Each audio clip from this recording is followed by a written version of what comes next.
As Paul traveled all around telling people about Jesus, the Holy Spirit compelled him to return to Jerusalem.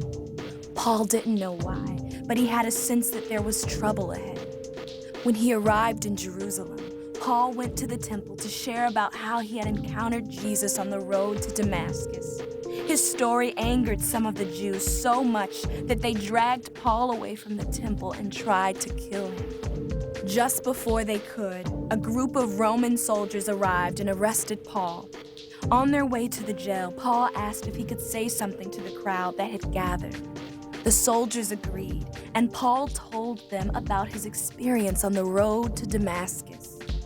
When Paul told them that God called him to share God's message with non-Jews, called Gentiles, they started screaming for him to be killed.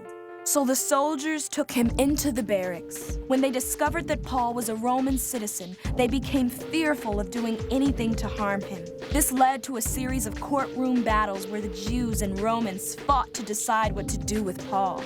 Finally, Paul insisted that because he was a Roman citizen, he had the right to go to Rome and appeal to Caesar. As Paul awaited his trial in Rome, he was allowed to live at his own home, under house arrest. For over 2 years, Paul served others by inviting them into his home and telling them about Jesus and his message.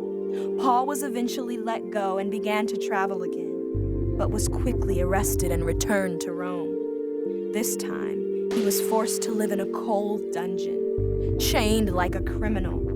Eventually, he was executed by the Roman government. Unfortunately, Paul wasn't the only apostle to be executed for what he believed and for telling others about Jesus. In fact, almost every one of the original disciples of Jesus was killed.